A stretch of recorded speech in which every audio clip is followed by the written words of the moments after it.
बिस्मिल्लाहिर्रहमानिर्रहीम।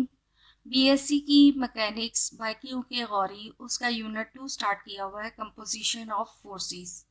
नाउ इसकी exercise question number 16। Statement कुछ इस तरह है कि 3 forces P Q R act along the side B C C A and A B respectively of a triangle A B सी।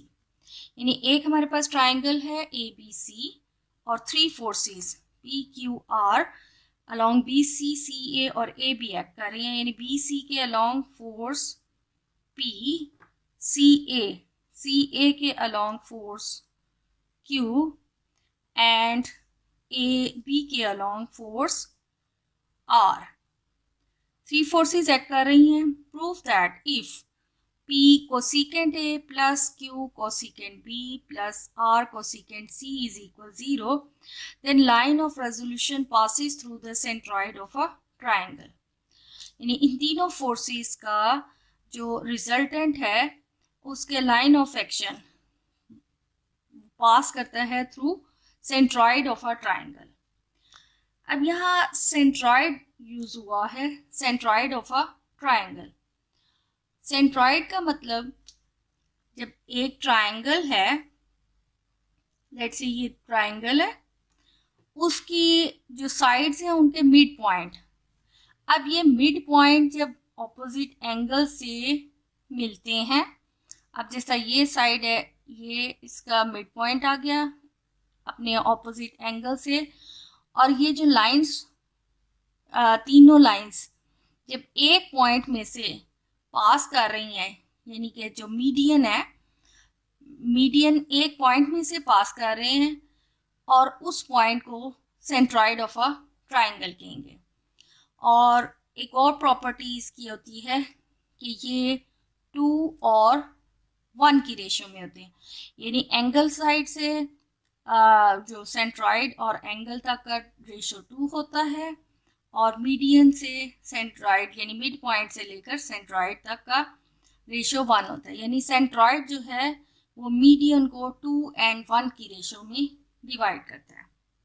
अब हमने ये शो करना है कि यहाँ पर जो इसका रिजल्टेंट है वो रिजल्टेंट का लाइन ऑफ एक्शन सेंटर से पास करता है, तो फिर हमारे पास ये रिलेशन दिस इज इक्वल 0 आ रही।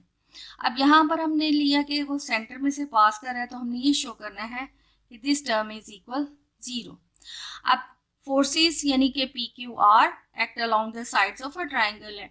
अब चूंकि ये सेंट्रॉइड है तो हमने मिड पॉइंट्स लिए जो साइड्स हैं। लेट से कि बी सी साइड है, उसका मिड पॉइंट एल डैश, ए सी उसका मिड पॉइंट एम डैश, और जो ए बी है उसका mid point let say N dash है। The median A L dash, B M dash and C N dash meet at G. जब इन मीडियंस को हमने यानी ये लाइंस यहाँ से यहाँ मिड पॉइंट तक ज्वाइन की, तो ये मीडियंस, जब 3 मीडियंस जो हैं वो पॉइंट जी पर कट कर रहे हैं, और पॉइंट जी जो है वो सेंट्रॉइड ऑफ अ ट्राइंगल है।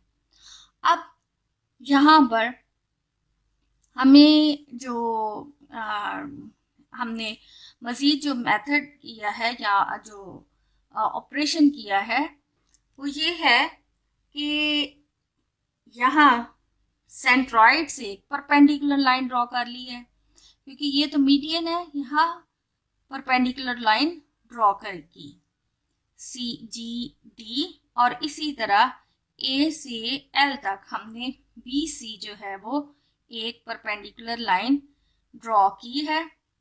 और इसी तरह अब हम जी ई एंड जी एफ भी परपेंडिकुलर लाइंस जो हैं वो ड्रॉ हो जाएंगी एट सी ए, यानी कि ये जी ई सी ए के ऊपर अगर यहाँ बिल्कुल हम परपेंडिकुलर ड्रॉ करें तो ये ए सी के ऊपर जी ई लाइन बनती है,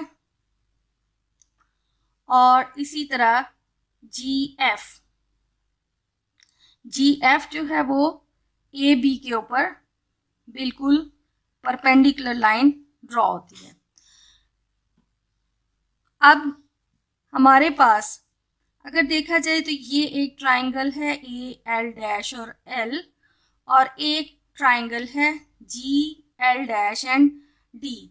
ये दो ट्राइंगल्स, क्योंकि ये एंगल 90 डिग्री का है, ये दोनों ट्राइंगल्स आपस में सिमिलर हैं। सिमिलर ट्राइंगल मीन कि same in shape but not same in size, यानी दो ट्राइंगल्स जिनकी शेप सेम हो और साइजेस ज़रूरी नहीं है कि सेम हो, उन्हें सिमिलर ट्राइंगल कहते हैं। यानी अगर लेट्स सपोज कि एक ये हमारे पास ट्राइंगल है और इसी छोटे साइज में ये बना ली जाए, तो ये दोनों क्या है, सिमिलर ट्राइंगल है, क्योंकि इनकी शेप सेम है, तो साइजेस सेम बेशक नहीं है। तो अब यहाँ पर देखा जाए तो ए एल डैश एल ये एक ट्राइंगल, और इसी तरह जी एल डैश और डी ये दोनों आपस में सिमिलर है। नाउ लेट आर डैश, चूंकि रिजल्टेंट वो एक फोर्स आर इसमें इस्तेमाल हुई भी है, इसलिए अब हम रिजल्टेंट को आर डैश से रिप्रेजेंट करते हैं। R dash be the resultant of the forces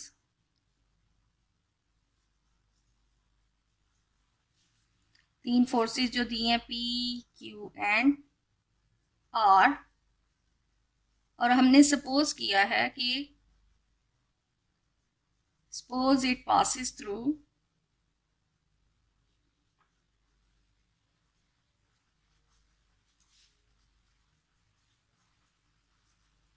centroid of a triangle. ठीक है, ये सेंट्रॉइड में से लेट्स सपोज रिजल्टेंट पास कर रहा है, देन बाय वेरिगन्स थ्योरम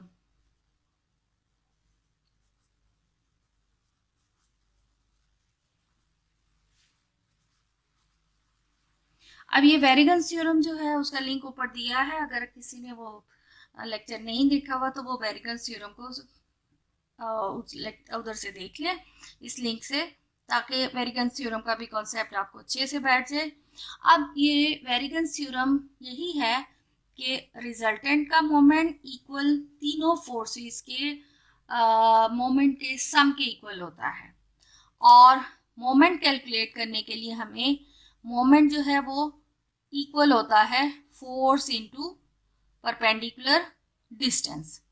तो अब यहाँ पर हम ये फोर्स हमने आर डैश, रिजल्टेंट जो है वो रिजल्टेंट आर डैश है, और वो चूंकि पॉइंट जी में से ही पास कर रहा है तो उसका परपेंडिकुलर डिस्टेंस जो है वो 0 होगा। सो आर डैश इंटू 0, क्योंकि उसका परपेंडिकुलर डिस्टेंस जी के साथ कोई नहीं है। अब फोर्स पी, ये फोर्स पी हमारे पास अलोंग बी सी एक्ट कर रही है, और उसके साथ ये परपेंडिकुलर डिस्टेंस जो है जी से फोर्स ये force P along this act कर रही है।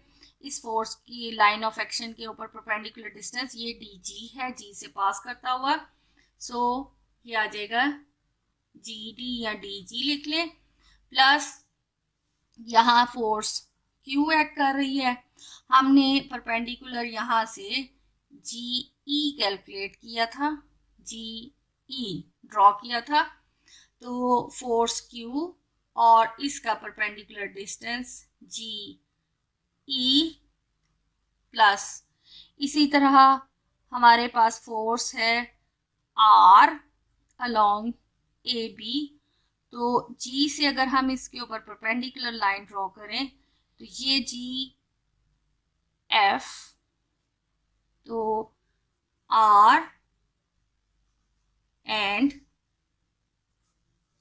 जी एफ। अब ये तो 0 से मल्टीप्लाई हो रहा है, सो हमारे पास इक्वेशन आ जाती है P G D plus Q G E plus R G F equal 0। अब हमने यहाँ से ये परपेंडिकुलर डिस्टेंसेस कैलकुलेट करनी है। Now from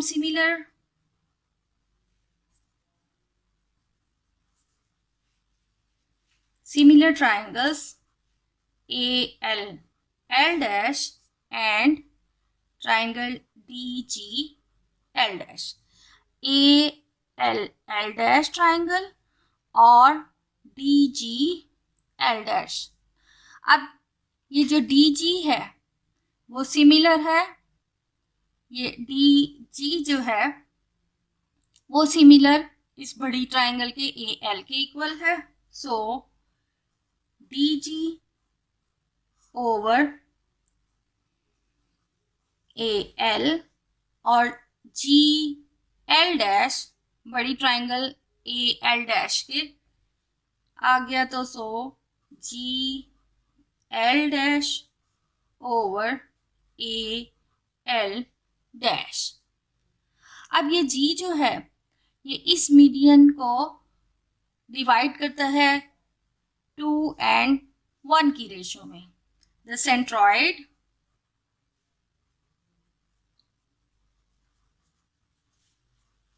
ji divides the median AL dash in ratio 2 and 1 की रेशो में। Then AG ratio GL dash, AG 2 है और GL dash 1 है, सो 2:1, यानी AG की वैल्यू हम 2 और GL डैश की रेशो 1 थी, तो कंप्लीट AL डैश हमारे पास बन जाता है equal AG plus GL dash which is equal 2 + 1 = 3। अब यहाँ पर हमने यानी जो परपेंडिकुलर है ये DG, इसकी हमने वैल्यू जो कैलकुलेट करनी है, तो उसके लिए हमें यहाँ पर ये AL मालूम होना चाहिए और ये GL डैश तो हमें मालूम है दिस इज इक्वल 1 और AL डैश इसकी वैल्यू 3 है। अब यहाँ से हम AL के लिए अगर ये ट्राइंगल देखें ALB, this is a right angle triangle, यानी ये एंगल 90 है, ये एंगल पूरा B है, ये एक राइट एंगल ट्राइंगल है।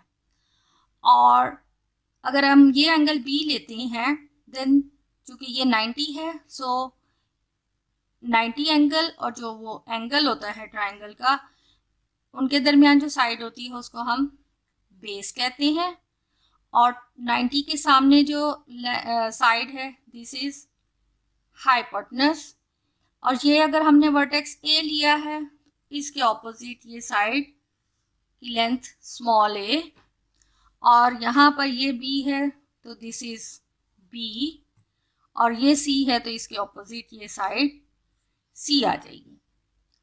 अब from triangle ALB, hypotenuse we know that perpendicular over hypotenuse that is equal होता है sin थीटा। इस ट्राइंगल में हमारे पास परपेंडिकुलर है AL over hypotenuse AB equal sine B, और AB की लेंथ जो है वो that is C, so AL is equal C sine B।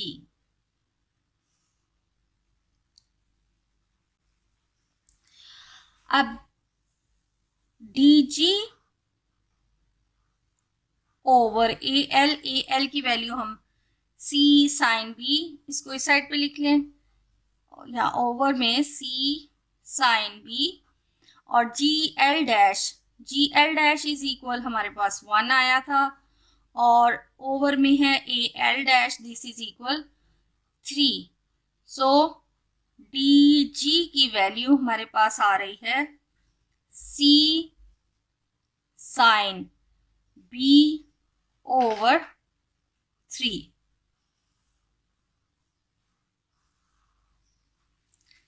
Now similarly हम GE की भी वैल्यू कैलकुलेट कर लें. अब GE हमारे पास that will be equal A sin C over 3 और जो GF है इसी तरह वो कैलकुलेट हो जाएगा. This is equal B sin A over 3. अब ये तीन परपेंडिकुलर्स की वैल्यू हमें आ गई.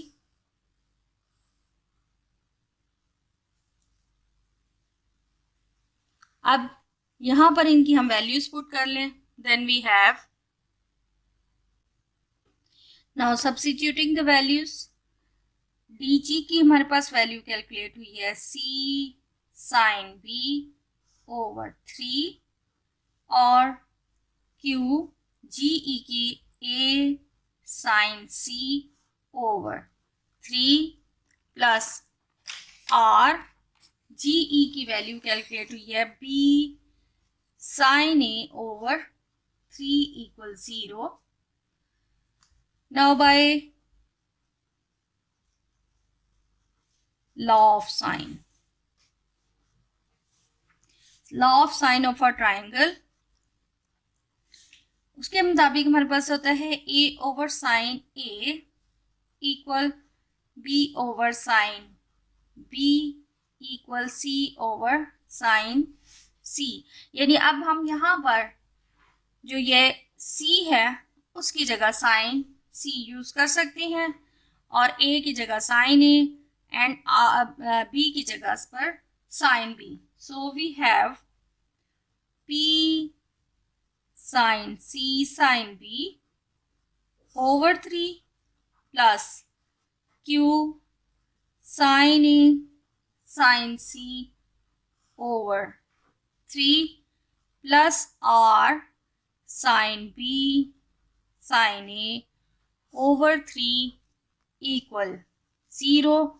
ये 3 सारा ओवर से ख़त्म एंड कंप्लीट अगर हम इसको डिवाइड कर दें by sine A sine B and sine C से, then we have P over यहाँ पर चूंकि साइन C साइन B है और sine A sine B sine C से डिवाइड करें plus Q sine A sine C over sine A sine B sine C plus R sine B sine A और over में sine A sine B and sine C equal 0. तो ये दोनों terms जो हैं वो कैंसल. इधर से साइन ए साइन C और इधर से साइन ए साइन B. तो हमारे पास रह जाता है P over sine A plus Q over sine B and R over sin C is equal 0. And we know that sin theta is equal 1 over cosecant theta होता है. So it will become P cosecant A plus Q cosecant B and plus R cosecant C equal 0, which is our required relation, which is required.